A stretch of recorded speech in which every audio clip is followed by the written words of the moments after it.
desarrollar la clase de taxonomía del ser humano, donde vamos a tratar de ubicar al ser humano en el mundo de los seres vivos. Esto es un poco para responder al interrogante planteado por uno de los docentes que Juan y Leticia escuchan en su primer día de la Facultad de Medicina. Esto está descrito en el problema de la unidad problema número 1. Cuando Juan y Leticia comienzan a estudiar medicina y escuchan a un docente afirmar que los seres humanos somos animales que tenemos rasgos comunes con el resto de los seres vivos.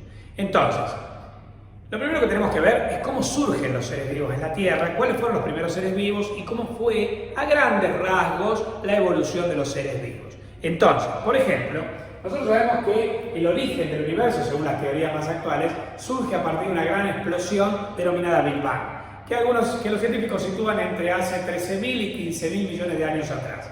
Antes del Big Bang, todo lo que existe, toda la materia y toda la energía del universo estaba concentrada en un punto infinitesimal del espacio que se ha dado en llamar el huevo cósmico. Este huevo cósmico habría explotado y habría originado todo lo que existe. A ese todo lo que existe se lo llama el polvo de estrellas, es decir, toda la materia y toda la energía del universo.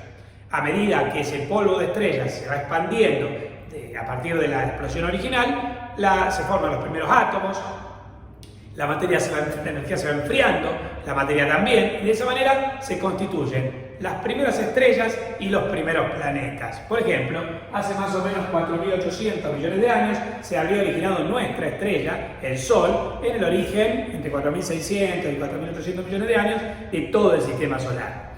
En el polvo de estrellas que queda orbitando la estrella, el Sol, pero que no es atraído por la gravedad de la estrella, se fueron formando los planetas. Hace más o menos entre 4.300 y 4.500 millones de años se habría formado nuestro planeta, la Tierra.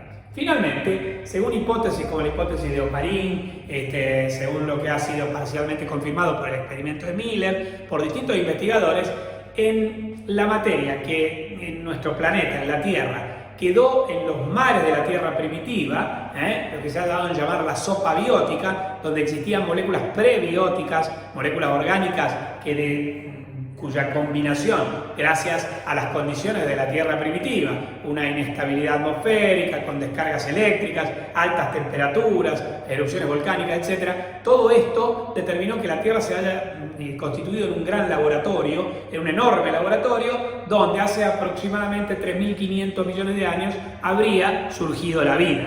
Los primeros seres vivos habrían surgido hace 3.500 millones de años. Y a partir de ahí, a través de la evolución, el tema que están desarrollando con Guido, los seres vivos fueron complejizándose y generando los distintos seres vivos de la naturaleza, entre los cuales nos encontramos los seres humanos.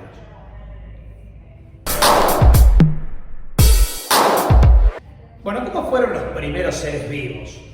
Obviamente existe toda una hipótesis química del origen de la vida que indica que, bueno, a medida que en ese laboratorio que era la Tierra primitiva, en ese laboratorio químico que era la Tierra primitiva, las moléculas fueron haciéndose cada vez más complejas. Moléculas sencillas se habrían combinado entre sí para formar moléculas más complejas. Estas moléculas complejas, algunas de ellas se han considerado, por ejemplo, por Oparin, en su hipótesis, como moléculas prebióticas, que a partir de su reorganización habrían formado moléculas con capacidad de autorreplicarse. Entonces, primero vos tenés un origen químico de la vida, moléculas químicas sencillas que originaron moléculas químicas complejas, pero el punto, digamos, de inflexión, lo verdaderamente relevante, es que por azar se hayan originado moléculas capaces de autorreplicarse.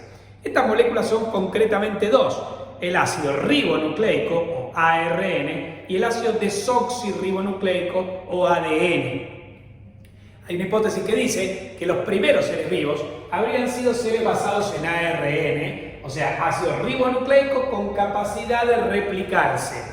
Es más sencillo que el ADN, tiene una sola cadena, es más chiquitito, con lo cual, si la cuestión de la evolución se maneja por azar es mucho más fácil generar una molécula sencilla que por evolución se haga más compleja y no originar directamente la molécula compleja. Es una hipótesis, de todas formas no existen fósiles, no existen seres vivos actuales que sean de ARN, salvo ciertos virus, pero que por los biólogos celulares no se consideran seres vivos, y no hay fósiles de seres basados en ARN encontrados que puedan afirmar esta teoría. Es una teoría de un supuesto mundo de ARN. A partir de estas moléculas de ARN, estos seres de ARN, se habrían originado seres basados en ARN y proteínas. Estos ARN autorreplicantes tendrían o habrían adquirido la capacidad de generar proteínas.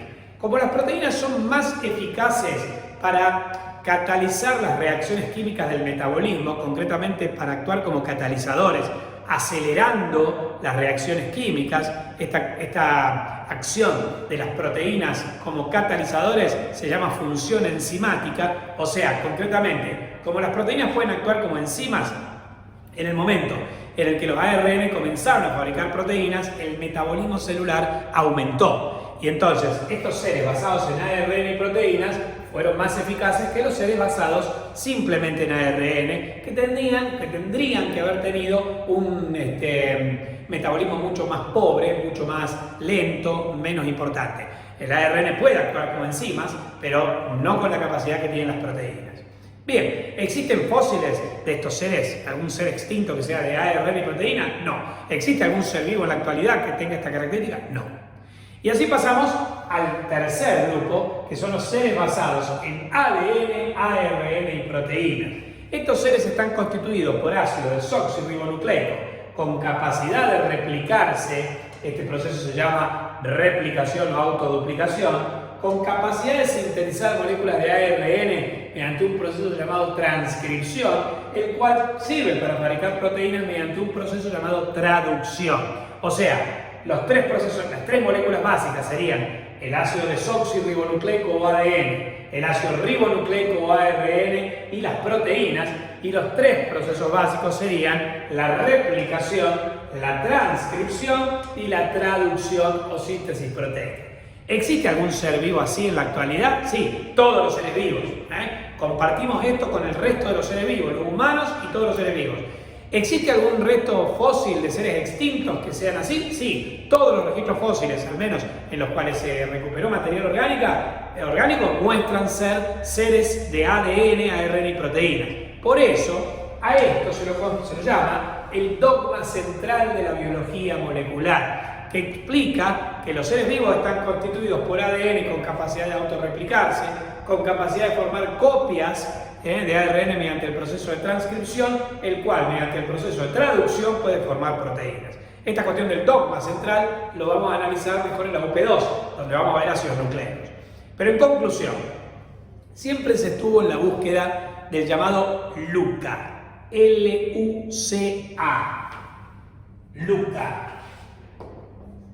que quiere decir en inglés Last Universal Common Ancestor. Ya Darwin decía en El origen de las especies que todos los seres vivos tienen que haberse originado o tienen que derivar de un único organismo que luego se fue dividiendo, se fue adaptando al entorno por la selección natural, etc. Y por evolución originó todos los seres vivos de la actualidad.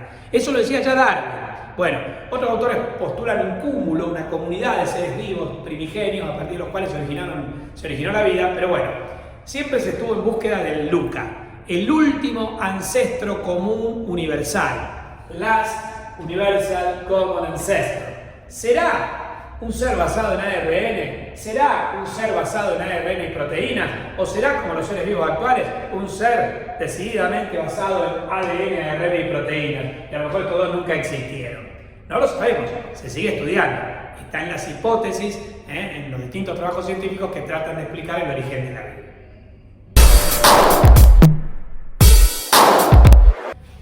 Bueno, ahora bien, la vida comienza al nivel celular.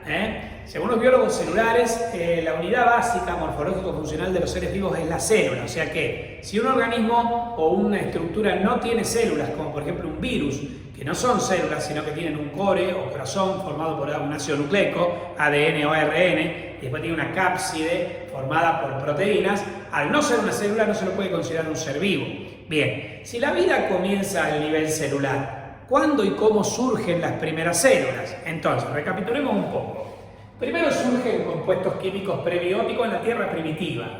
Supongamos hace 4.000 millones de años, o 4.500 millones de años. Surgirían los primeros seres vivos de ADN o ARN. ¿Serían seres vivos? Habría que poner un interrogante, porque no estaban formados por células. Eran seres de ARN, según las hipótesis, o de ARN y proteínas, o de ADN, ARN y proteínas, pero que eran desnudos, no tenían membranas, no formaban células. Entonces, según la definición actual de los seres vivos, no serían seres vivos y estos habrían aparecido hace 4.200 millones de años. Pero eventualmente, estos adquirieron una cubierta de lípidos y formado las primeras células. Estas primeras células en aparecer fueron las células procariotas hace 3.500 millones de años. Después vamos a profundizar, pero estas células carecen de núcleo. Pro quiere decir antes, cario quiere decir núcleo. Son células que existieron antes de que evolucionase o apareciese el núcleo en las células. Entonces son células sin núcleo. Por evolución, estas células habrían originado a las células eucariotas. El prefijo eu quiere decir verdadero. Estas son las células que tienen núcleo verdadero, que habrían aparecido hace 1.500 millones de años por evolución a partir de las células procariotas. Entonces, las primeras células han sido las células procariotas, que habrían aparecido hace 3.500 millones de años, y de estas habrían evolucionado las células eucariotas, tal como las que componen nuestro cuerpo, como las que componen el cuerpo de la mayoría de los animales, de los seres vivos complejos. Bien, estas son las primeras células. Bueno, los seres vivos, de acuerdo a si poseen células eucariotas, si poseen células procariotas y otras características, se ubican en 3 dominios y 5 reinos de la naturaleza. Así, las células procariotas por evolución originaron las células eucariotas. Estas células eucariotas forman los animales, los vegetales, los hongos y los protozoos. Sin embargo, las células procariotas no se extinguieron. Originaron por evolución hace 1.500 millones de años en las células eucariotas, pero en la actualidad las bacterias están constituidas o son células procariotas, quiere decir que no se han extinguido. Entonces nosotros tenemos 5 reinos en la naturaleza, que son el reino Animalia, que involucra a los animales, el reino Plantae, que involucra a los vegetales, el reino Fungi, donde se encuentran los hongos, el reino Protistas, donde se encuentran los protozoos, y el reino y el reino Moneras, donde se encuentran las bacterias. Estos reinos se agrupan en 3 dominios, que son el dominio Eucaria, que incluye animales, vegetales, hongos y protozoos, es decir, todos los seres que tengan células eucariotas pertenecen al dominio Eucaria, mientras que el reino de las móneras, donde se encuentran las bacterias, se encuentra dividido en 2 dominios, que son el dominio Eubacteriae y Archaea. El Eubacteriae tiene las bacterias verdaderas y el Archaea las bacterias arcaicas. Entonces, 3 dominios: Eucaria, Archaea y Eubacteriae, y 5 reinos: Animalia, Plantae, Fungi, Protistas y Moneras. Los humanos que tenemos células eucariotas pertenecemos al dominio Eucaria, reino Animalia. Pertenecemos al dominio Eucaria, reino Animalia, porque estamos constituidos por células eucariotas y porque somos animales. Vamos a ver ahora cómo evolucionaron los animales. Bueno, con respecto a la evolución de los animales, como la vida surge en el mar, los primeros animales en aparecer, en evolucionar, fueron los peces. De los peces evolucionaron los anfibios, que son animales que tienen tanto la capacidad de vivir en ambiente acuático como en ambiente terrestre. De los anfibios evolucionaron los reptiles, que son los primeros animales completamente adaptados al ambiente terrestre. Y los reptiles, alcanzan un enorme éxito evolutivo cuando a partir de ellos se originan los dinosaurios. De los dinosaurios surgen por evolución las aves y los mamíferos. Nosotros, los mamíferos surgen, la clase mamífero, hace 200 millones de años. Nosotros pertenecemos a la clase mamíferos, porque somos amamantados al nacer. Todas las hembras de nuestra especie tienen las glándulas mamarias para amamantar la cría, etc. Ahora bien, fíjense una cosa. Los mamíferos surgen hace 200 millones de años y fueron contemporáneos con los dinosaurios, que eran la especie dominante, que eran los dominantes. Los dinosaurios ocupaban todos los nichos ecológicos. Había dinosaurios que volaban, como los pterodáctilos, dinosaurios terrestres, como los tiranosaurios, los brontosaurios, etc. Y los marítimos, como el plesiosaurio, etc. Todos los ambientes estaban dominados por los dinosaurios. Esto significa que los mamíferos que fueron contemporáneos de los dinosaurios tuvieron un relativo escaso éxito evolutivo durante aproximadamente 135 millones de años, porque eran contemporáneos de los dinosaurios. Los fósiles que se han obtenido de mamíferos en ese periodo de tiempo, desde hace 200 hasta hace 135 millones de años, perdón, desde hace 200 hasta hace 65 millones de años, en esa franja de 135 millones de años, eran unos pequeños seres arborícolas parecidos a las musarañas actuales y tuvieron muy poca evolución.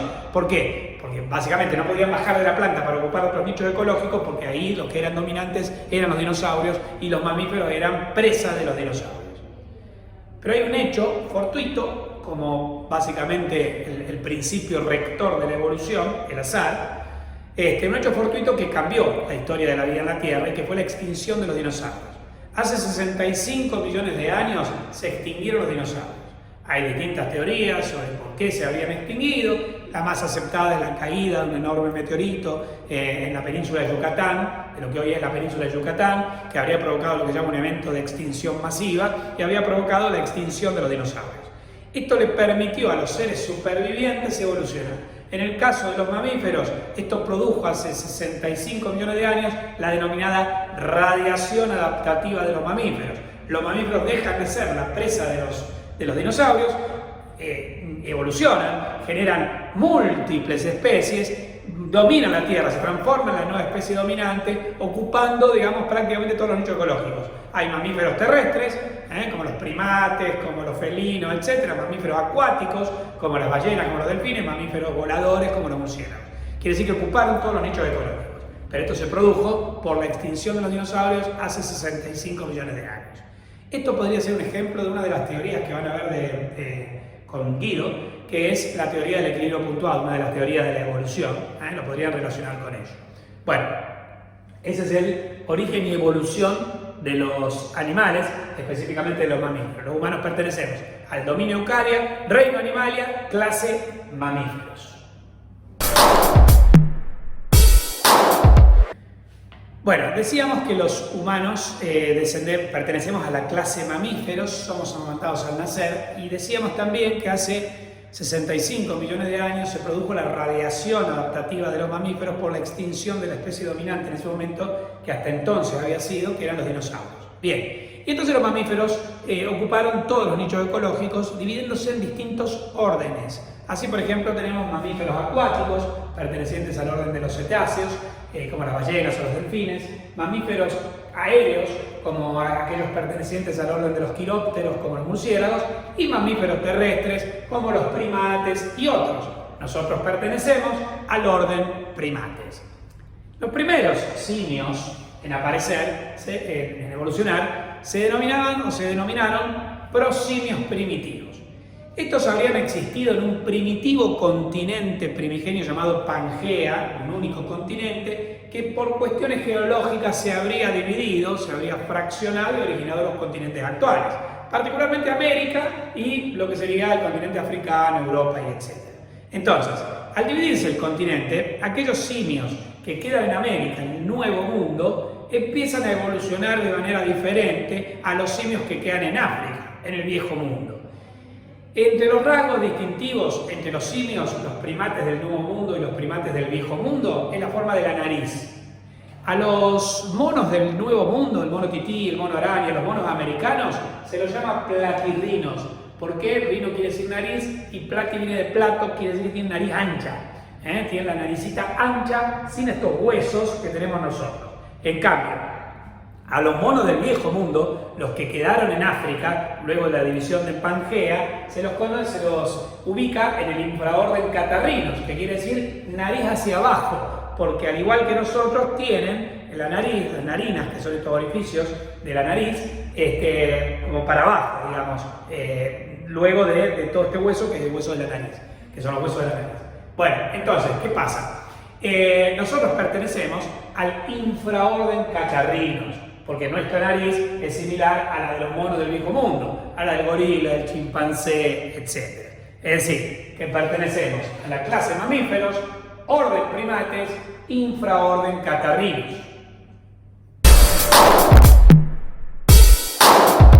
Finalmente, tenemos que ver cómo evolucionó el infraorden Catarrhinus, al cual nosotros pertenecemos. De este infraorden, del orden primates, surgen los grandes simios antropomórficos, que son nuestros parientes más cercanos en el mundo animal, al menos aquellos que genéticamente son más parecidos a nosotros y que se dividieron, digamos, de la línea ancestral más recientemente. Eso hace que las especies estén más, digamos, tengan mayor proximidad evolutiva. Bueno, estos grandes simios antropomórficos, que quiere decir que tienen forma de hombre, son los orangutanes, los gorilas y el chimpancé. Especialmente del chimpancé, el porcentaje de genes que nos separan del chimpancé es bastante reducido, menor al 10%. Bueno, entonces por un lado los grandes simios antropomórficos, pero por el otro lado la familia de los homínidos. Nosotros pertenecemos a la familia de los homínidos. Esta familia de los homínidos, digamos, fue dando distintos representantes, de los cuales la mayoría, nosotros lo que podemos hacer es a través del registro fósil, ir elaborando la línea evolutiva que condujo al hombre actual. Pero en realidad la mayoría de estos, a excepción de los humanos actuales, todos los demás representantes están extinguidos. Esta línea evolutiva que lleva al hombre actual es lo que se conoce como el proceso de hominización, ¿sí? Que también tenemos que ver para esta OP. Pero claro, cuando vos analizás la hominización, si vos simplemente la googleas y ves el árbol evolutivo que condujo al hombre actual, vas a ver un montón de representantes, el Homo ergaster, el Homo antecessor, el Homo floresiensis, un montón. Pero verdaderamente nosotros estudiamos medicina, no antropología, y por ende nosotros nos tenemos que quedar, digamos, con los hitos claves, con aquellos representantes en el proceso de la hominización que aportaron algún rasgo importante, definitivo, digamos, a dicho proceso. Así, por ejemplo, entre los representantes de la familia de los homínidos tenemos a los Australopithecus. Esto quiere decir mono del sur. Austral quiere decir sur, piteco mono. Porque los fósiles más antiguos de Australopithecus se desenterraron en el sur de África. Como uno de los fósiles más famosos es el de Lucy, ¿sí? Y entonces, lo que nos muestran los Australopithecus es que fueron los primeros en adquirir la bipedia, algo que nos lleva directamente a lo que vamos a ver en anatomía, con las modificaciones de la columna vertebral, con lo que van a ver con Fernando. Bien, Australopithecus, primer homínido en tener una postura bípeda, pero si analizamos la masa craneana de un Australopithecus es más o menos similar a la de un chimpancé, más o menos 500-550 centímetros cúbicos, estudiando el cráneo de los Australopithecus. Ahora bien, de los Australopithecus surgen los representantes del género Homo. Homo quiere decir hombre. Y la característica más importante de los representantes de este género es que tienen cerebro grande.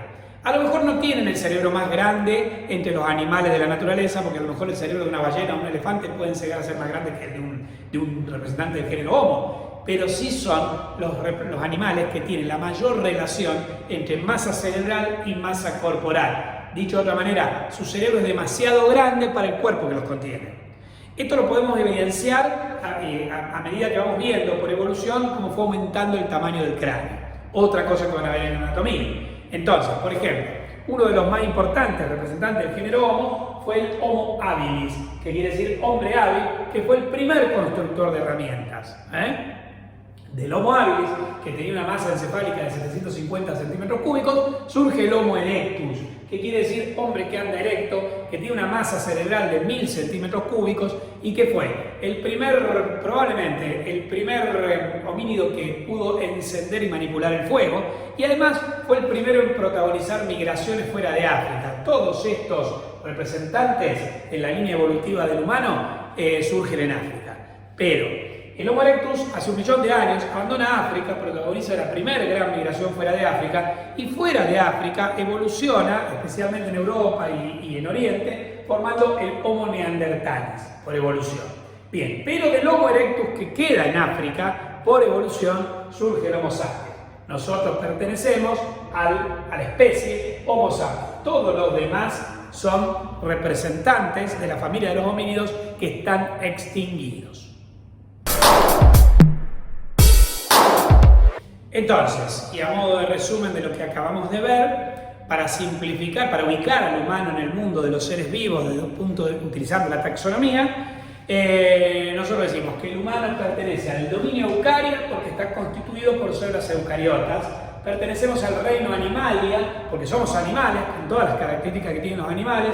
A la clase mamíferos, somos amamantados al nacer. Al orden primates, tenemos las características de los primates, con gran capacidad de manipulación a nivel de la mano, circunducción, que es este movimiento en la articulación del hombro, gran agudeza visual, porque somos seres tricrómatas que podemos ver en 3 colores, a diferencia de otros animales que son bicrómatas, que ven en 2 colores. Pertenecemos al infraorden catarrinos porque tenemos nariz hacia abajo, a la familia de homínidos, al género Homo porque tenemos una gran relación entre la masa cerebral y la masa corporal, y a la especie Sapiens, que quiere decir Homo sapiens, quiere decir hombre que piensa. Entonces, pertenecemos, como te decía, al dominio eucario, reino Animalia, clase mamíferos, orden primates, infraorden catarrinos, familia homínidos, género Homo, especie Sapiens. Entonces, ¿somos animales? Sí, pertenecemos al reino Animalia. ¿Tenemos algo en común con el resto de los seres vivos? Sí, todos fuimos originándonos a través del proceso de evolución a partir de un organismo original, probablemente el LUCA, o un conjunto de organismos originales que por evolución originaron el resto de los seres vivos. Todos los humanos actuales pertenecemos a una única especie, el Homo sapiens, que como les dije quiere decir hombre que piensa. Por lo cual, las únicas diferencias que podemos encontrar entre humanos actuales no son biológicas, son fundamentalmente de índole sociocultural, porque como dijo el segundo docente en la unidad problema número 1, además somos seres sociales y culturales.